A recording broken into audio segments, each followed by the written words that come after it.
Let me paint you a picture. A healthcare organization grabs a new AI model from a trusted public source.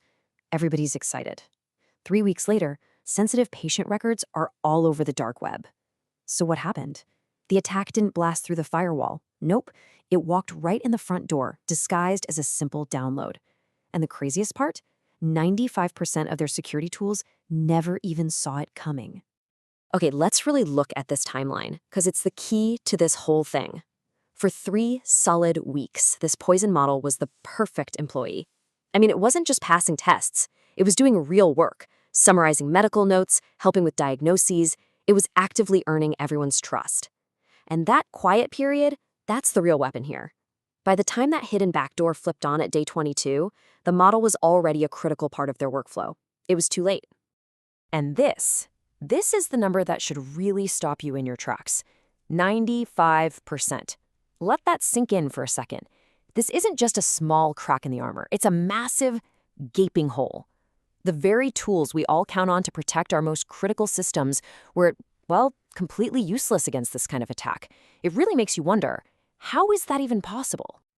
Now, if you were with us last time, you'll remember we talked about how a running AI could be poisoned just through a conversation. But see, that attack needed access to a system that was already deployed. What we're diving in today is a whole other level of threat. This is a serious escalation. What happens when the bad guy isn't trying to break in? What happens when you just invite them in yourself, thinking they're a friend? And that brings us to the new frontline, the very heart of what we're talking about today, this idea of a breach by download. It's a fundamental shift in how we have to think about security in this new age of AI. The official name for this is AI supply chain poisoning, and what that really means is an attacker doesn't have to be some super hacker trying to pick your digital locks. No. Instead, they just hide a nasty little backdoor inside a perfectly useful AI model, upload it to a public hub that thousands of developers trust, and then they just wait. They wait for you to come to them. You know, what makes this attack so dangerous, and you gotta admit, kind of brilliant, is just how simple it is. It takes the very thing the AI world is built on, trust in open source models, and turns it into a weapon. So let's break down exactly how they pull it off. So check this out. It's a simple 3-step process. First, injection. The attacker poisons a popular model and wraps it up with professional, totally convincing documentation. Second, distribution. Your team, trying to move fast and build cool things, downloads what they think is a safe, helpful tool. And then, step 3, activation. Weeks, maybe months later, a very specific trigger. It could be a phrase like patient discharge summary wakes up that hidden code. And just like that, the damage is done. Man, this quote just nails it, doesn't it? We're all used to thinking of hackers as people breaking in. But in the AI supply chain, they're not breaking in. They're posing as contributors. They're adding their malicious code right next to the good stuff, and we are the ones who pull it right into the heart of our own systems. So, if this attack is so simple and so effective, just how big is the playground for these attackers?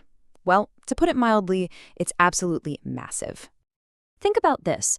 On major AI hubs like HuggingFace, there are over 100,000 models that you can download right now with zero formal verification.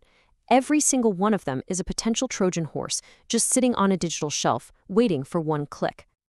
And the price for getting this wrong? It's staggering.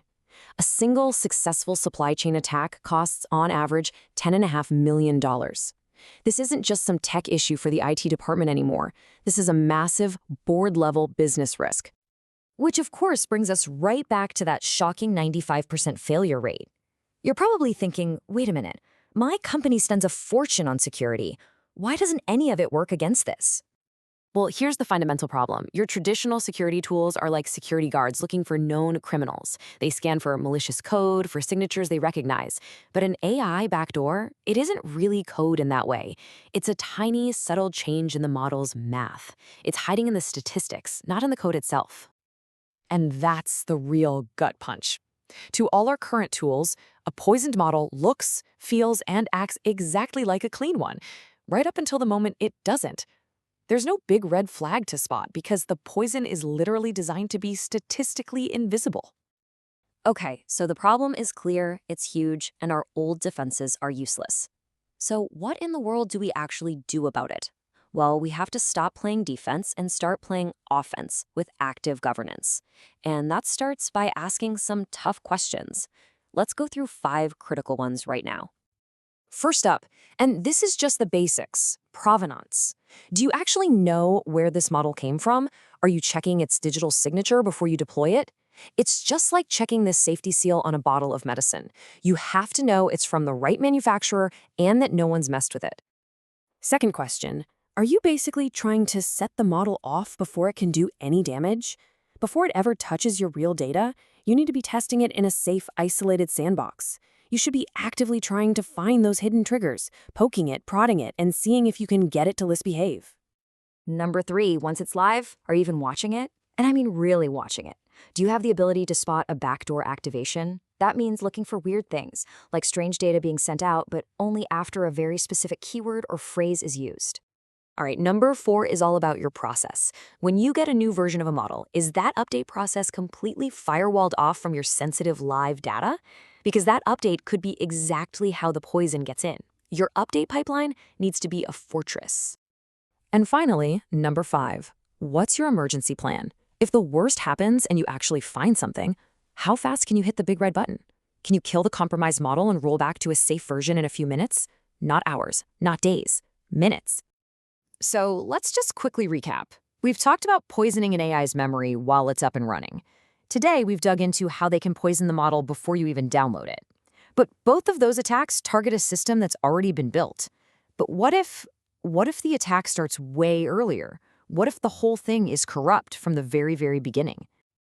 And that's exactly where we're headed next time. We're going one level deeper down this rabbit hole to look at training data manipulation. This is the attack that poisons the AI's textbooks, the very source material it learns from. It makes the vulnerability not just a part of the model, but its entire foundation. It's the attack that's already inside.